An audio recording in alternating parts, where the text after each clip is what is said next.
नमस्कार साथियों। एक बहुत दुखद घटना हुई 22 फरवरी को। दादरा नगर हवेली के 7 बार के सांसद मोहन भाई डेलकर, उनकी लाश मुंबई के एक होटल में प्राप्त हुई। मोहन भाई ने 10, 15, 16 पन्नों का एक सुसाइड नोट भी छोड़ा और मौत के मुंह में समा गए। इस कथित नोट में उन्होंने केंद्र शासित दादरा नगर के जो प्रशासक हैं, भाजपा नेता और भाजपा के गुजरात के पूर्व गृह राज्य मंत्री प्रफुल्ल खोड़ा पटेल, जो कि वहां के प्रशासक हैं, और अन्य अफसरों को नामित किया है। पूर्व में भी मोहन भाई डेलकर ने संसद में भी और प्रधानमंत्री नरेंद्र मोदी जी को, गृह मंत्री श्री अमित शाह को और अन्य नेताओं को, अन्य मंत्रियों को लगातार कई पत्र लिखे, जिसमें श्री प्रफुल्ल खोड़ा पटेल द्वारा जो उनके ऊपर की जा रही प्रताड़ना थी, उस ओर उनका ध्यान आकर्षित करने की चेष्टा की। वीडियो के माध्यम से, जो अभी मैं थोड़ी देर में दिखाऊंगा आपको, मोहन भाई ने बताया कि कैसे अलग अलग तरीके से अफसर उनके खिलाफ, उनके कार्यकर्ताओं के खिलाफ अकारण ही कार्रवाई कर रहे थे। उनके अपने मेडिकल कॉलेज को ध्वस्त करने की कोशिश, आदिवासी भवन को गिराने की कोशिश, इनके समर्थकों की नौकरियां छीनने की कोशिश, ऐसे अनेक प्रकरण होते रहे, लगातार होते रहे। ये तमाम जो प्रताड़नाएं थी, वो प्रशासक श्री प्रफुल्ल खोड़ा पटेल के कथित इशारे पर मोहन भाई पिछले 1.5 सालों से, जब से वो 2019 का चुनाव निर्दलीय उम्मीदवार की हैसियत से जीते, तब से वो झेल रहे थे। प्रताड़ना का यह सिलसिला 2019 में शुरू हुआ।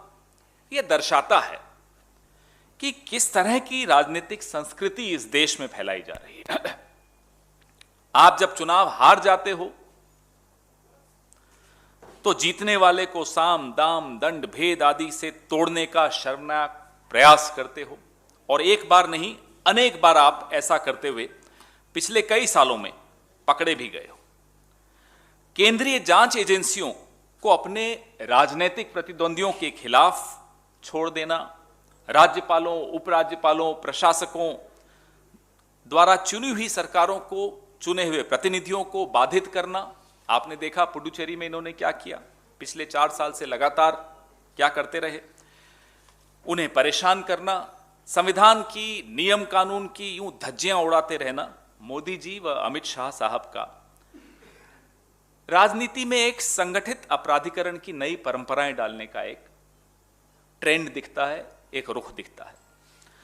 यह जो प्रफुल्ल खोड़ा पटेल हैं, यह एक वक्त में हिम्मतनगर से विधायक रहे थे भारतीय जनता पार्टी के, और जब आपराधिक मामलों के चलते श्री अमित शाह को 2010 में बतौर गुजरात के गृह मंत्री इस्तीफा देना पड़ा था, तब इन्हीं प्रफुल्ल खोड़ा पटेल को नरेंद्र मोदी जी ने गुजरात का गृह राज्य मंत्री बनाया था। उसके बाद प्रफुल्ल खोड़ा पटेल विधानसभा चुनाव हार गए और 2016 में उन्हें दमन दीव व दादरा नगर हवेली का प्रशासक नियुक्त किया गया। कुछ तो मजबूरियां रही होंगी नरेंद्र मोदी जी की। यूं ही मोदी जी सारी परंपराएं तोड़ते हुए जिस पद पर एक आईएएस अफसर को बैठाना था, वहां आपने एक राजनीतिक व्यक्ति को बैठाया, और ऐसा राजनीतिक व्यक्ति जो खुद बगल के गुजरात से आता हो। आखिर पूरा देश यह जानना चाहता है कि ऐसी मजबूरी क्या रही थी नरेंद्र मोदी जी की। ऐसे कौन से राज हैं प्रफुल्ल खोड़ा पटेल के पास, उस वक्त की गुजरात सरकार के, कि एक 7 बार का सांसद आपसे बार बार न्याय की भीख मांग रहा हो। संसद में खड़े होकर उसने न्याय की भीख मांगी, गुहार लगाई, आपको पत्र लिखकर उसने न्याय की भीख मांगी, आपने अनदेखा कर दिया, आपने अनसुना कर दिया, आपने कोई कार्रवाई नहीं की। आखिर में थक हार के उसने जान दे दी, लेकिन समझौता करने से इनकार किया। आप जो दबाव डाल रहे थे, आपके प्रशासक जो दबाव डाल रहे थे, वो उस दबाव में नहीं आया। उसने जान भी मुंबई में जाकर देना उचित समझा और उसने कहा कि मुझे न्याय यहीं मिल सकता है, मरणोपरांत तो कम से कम न्याय मिले। वो भी उसको उम्मीद नहीं थी कि कहीं और मिल सकता था, या गुजरात में मिल सकता था, या दादरा नगर हवेली में मिल सकता था। एक आदिवासी नेता जिसने मजदूरों के लिए, आदिवासियों के लिए, उनके अधिकारों के लिए ताउम्र लड़ाई लड़ी। हमारी पार्टी में भी वो थे, भारतीय जनता पार्टी में भी गए और फिर निर्दलीय जीत कराए। ऐसा किस तरह का मानसिक दबाव प्रशासक ने किसके इशारे पर उन पर डाला, यह भी पूरा देश, पूरी आदिवासी जनता जिसने उसको चुनकर भेजा मोहन भाई डेलकर को, वो सब जानना चाहते हैं। आप ये सोचिए कि एक सांसद के साथ ऐसा हुआ, 7 बार के सांसद के साथ अगर ऐसा हो सकता है कि प्रधानमंत्री के वहां गुहार लगा रहा है, गृह मंत्री के यहां गुहार लगा रहा है, लेकिन कहीं कोई सुनवाई नहीं, तो आप सोचिए कि आम आदमी के साथ इस देश में क्या होगा। क्या प्रधानमंत्री अपने निजी संबंधों को, अपनी मजबूरियों को नजरअंदाज करके न्याय संगत कदम उठाएंगे? हम यह मांग करते हैं कि दादरा नगर हवेली के प्रशासक श्री प्रफुल्ल खोड़ा पटेल को तुरंत पद मुक्त किया जाए एवं उनके खिलाफ हत्या एवं आत्महत्या के लिए उत्प्रेरित करने के मामला दर्ज किया जाए और इस पूरे मामले की अविलंब न्यायिक जांच हो, ताकि 7 बार के सांसद रहे वरिष्ठ आदिवासी नेता मोहन भाई डेलकर को कम से कम मरणोपरांत तो न्याय मिले। आप वीडियो दिखाएंगे अभी? तो पहले वीडियो दिखा दीजिए, फिर मैं अंग्रेजी में बोलता हूं। शुरू कर दीजिए। पहले वीडियो दिखा दो, सिर्फ वो वाला। सर, मैं आपका आभारी हूं कि आपने मुझे मेरे साथ स्थानीय प्रशासन के अधिकारियों द्वारा प्रताड़ित एवं अपमानित करने वाली अति गंभीर घटना के बारे में बोलने की अनुमति दी।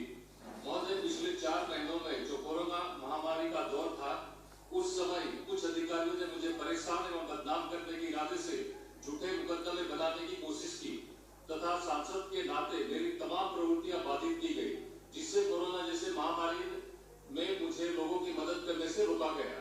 दादरा नगर हवेली केंद्र शासित प्रदेश मुक्ति दिवस पर सरेआम मेरा अपमान किया गया। 35 साल से चली आ रही परंपरा के अनुसार प्रदेश के सांसद के नाते प्रदेश की जनता को संबोधित करने के मेरे अधिकार से मुझे वंचित रखा गया।